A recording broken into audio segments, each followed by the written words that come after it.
Remember, remember, the 5th of December, Scientology's treason and plot. I know of no reason why Lisa McPherson should ever be forgot.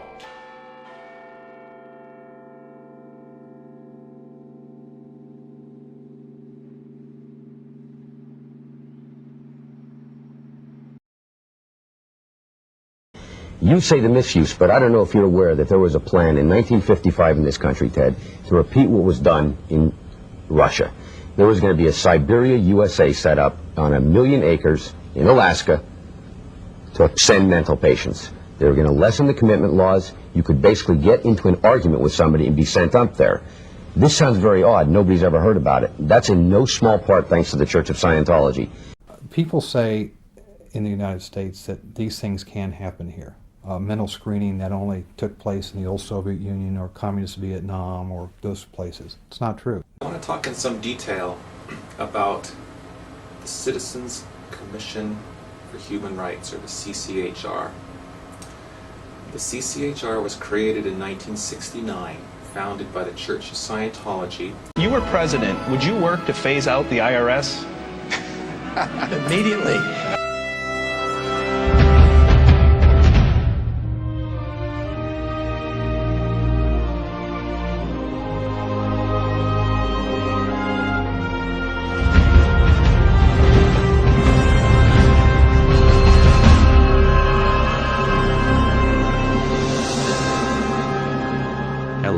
We are anonymous. The following is important information concerning the history of Scientology and the Ron Paul campaign.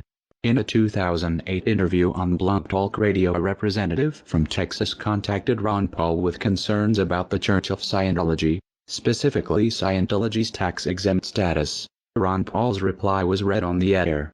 Posted on the site there in Texas where they're trying to outlaw Scientology from the RNC. So I'm going to try and bring them on, and hopefully they are who they say they are. Well, I will tell you that there are multiple chairs from the precincts down there that do have the power to do that are in anonymous, so it could very well be. Yes. Hello? Yes. Is this Maybe? Yes, this is Maybe.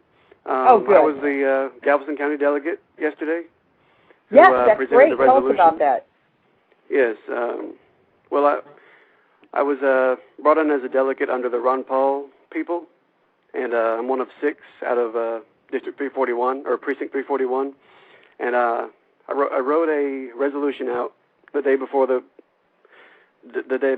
convention, and just proofread it, asked some people on my IRC if it was okay, and made some changes to it, and it got it worked out, and I submitted it yesterday, and after I had submitted it, they called for a vote, and every single person raised their hands, and it got passed.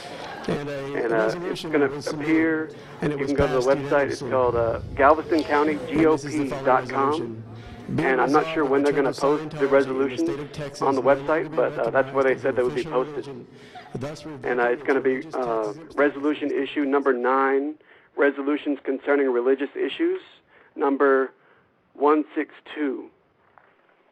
And it's going to say, be it resolved that the Church of Scientology in the state of Texas be officially regarded as a business and not as a religion. That's the only part of it they're going to be using. What do you think the chances are of getting that passed? And what will the ramifications actually be? The chances of it getting passed, it started out as it's a grassroots campaign, really. And a lot of people think it doesn't have much pull. But if we get enough people involved and enough words out, I think it can become an influential resolution that can be made into a law one day under the Republican Party. Well, God, if the Republicans are on this, man, I may have to change my vote. I'll tell you that. I actually sent Ron Paul an email, and he responded saying he did not support removing their tax-exempt status because he doesn't like taxes. And that's one reason Scientology loves Ron Paul so much, which is stupid. But that's bad. Well, who does like taxes? No one likes taxes, but that doesn't mean, a potential president can't see that a group is totally abusing our, establishment clause, and that's what really pisses me off. I mean, they should be allowed to have. shouldn't have a special privilege for one religion over another. Would you like me to read the email he sent to me? Sure, go ahead. Okay, this is from Dr. Ron Paul. Thank you for contacting my office. I am always happy when the people of 14th District of Texas take time to let me know where they stand on important issues facing the country. I understand your concerns about Scientology. However, I do not favor revoking Scientology's tax exemption because I oppose raising federal taxes on any group or individual, even when I disagree with elements of that group's political agenda. The precedent of tax-exempt revocation may someday be used to justify raising taxes on other tax-exempt groups, including religious organizations. Thanks for writing. Please do not hesitate to contact my office with any other questions, comments, or suggestions. Sincerely, Ron Paul. Well, don't you think then that if he was so opposed to revoking their tax-exempt status that he might be opposed to the fact that they can make claims on their religious education and have other people pay them back? I would assume. Yeah, that would be the point to make, I think, with him, is that, hey, you're actually paying them money. Well, exactly. He likes that even less. What they didn't know is when Ron Paul said, "I understand your concerns about Scientology," Paul knew much more than he was letting on. Paul and his campaign have had a close